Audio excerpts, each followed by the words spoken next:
What's up, crew? Back at SPS Gym, Oakland, California, going to catch Elisabeth Akinwale's final class, and it's about pacing, which is going to be awesome. Hopefully I'll get you guys some good little golden nuggets to help you with the Open if you're signed up. Presenting some ideas and some approaches.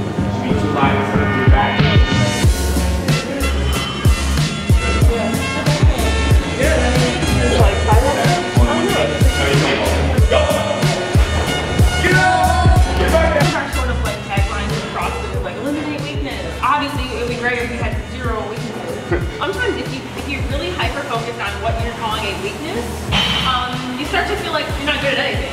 I think about what element in there do I like? What can I kind of hold on to as my sort of lifeline? Take the parts you can and crush those. Because sometimes what happens if you love and you focus on that, it can sort of like depress your attack mode. We're gonna do some interval style work to start with. We're gonna do a series of 5 different movements total. So, before pieces.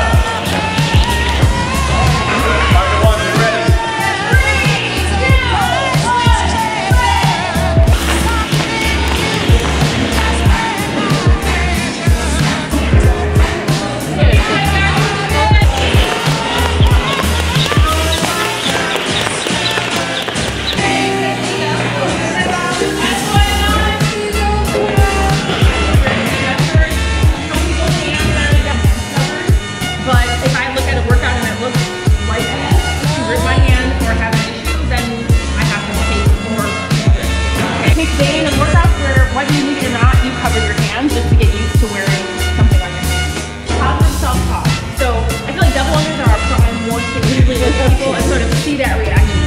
Because most of us trip at some point.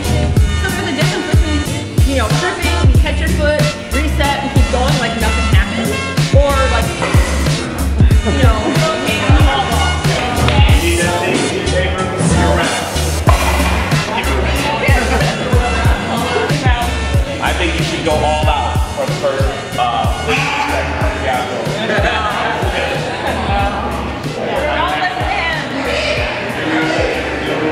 Exactly what I'm not going to do.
People gotta believe that I'm with you. Looking there, right? Yeah. Okay. I have trouble too. I always look there and then I'm like, wait, no, look there. Yourself.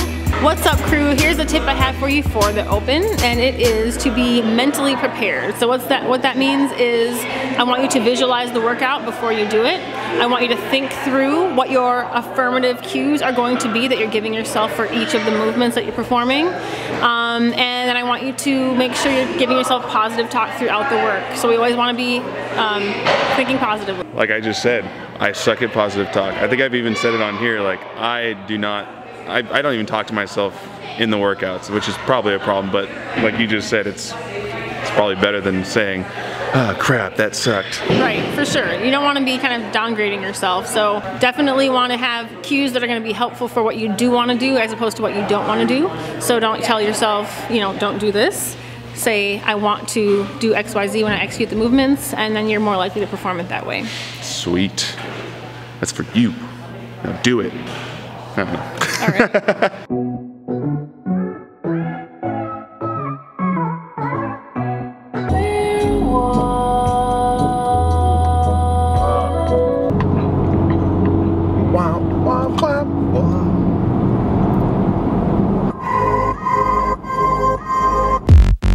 Well, that was awesome.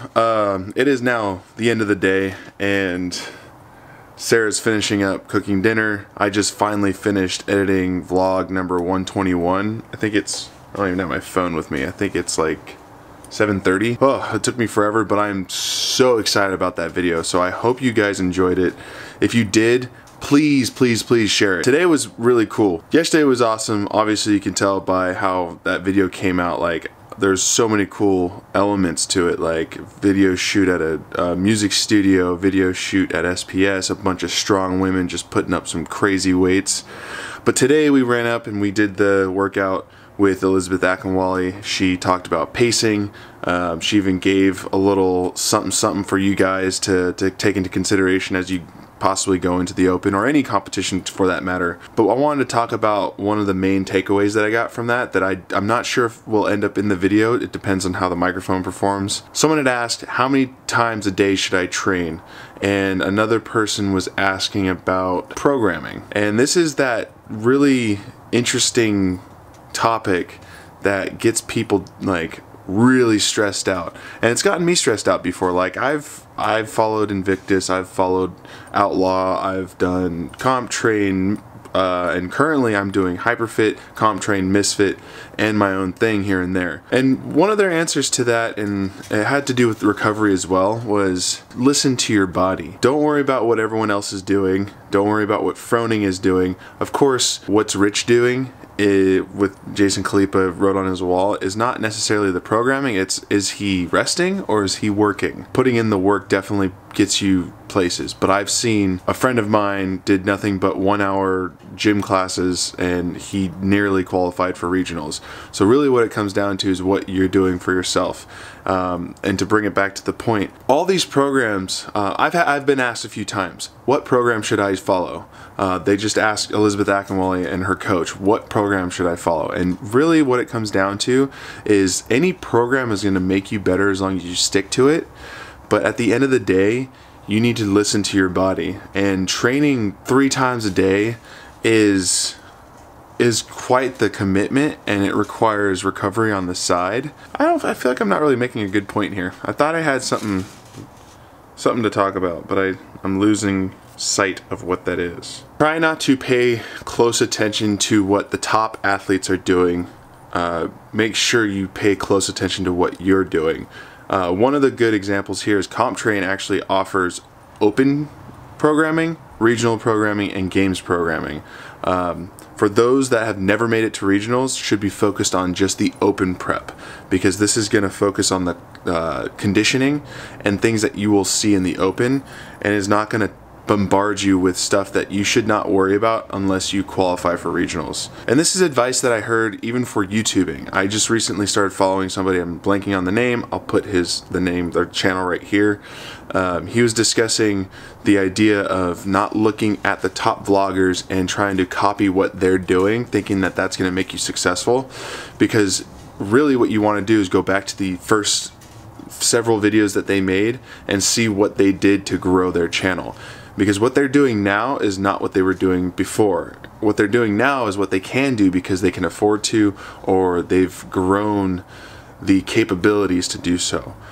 Same thing is for CrossFit or any athletic endeavor that you're trying to join. You have to start from the bottom, and now you're here. You got to go down to the roots of what is going to make you better, and training 3 times a day for the open isn't necessarily going to make you better unless you have the time to also properly recover. Hitting workouts with the highest intensity, even if it's only for the hour of a class, is going to make you better, and I need to know that myself. Like, I try to, you know, talk myself into doing multiple sessions or 3-hour sessions, and really it's not necessary unless I'm trying to qualify for regionals, and I will try to qualify for regionals starting next season, which is after this open, obviously, unless I qualify this year.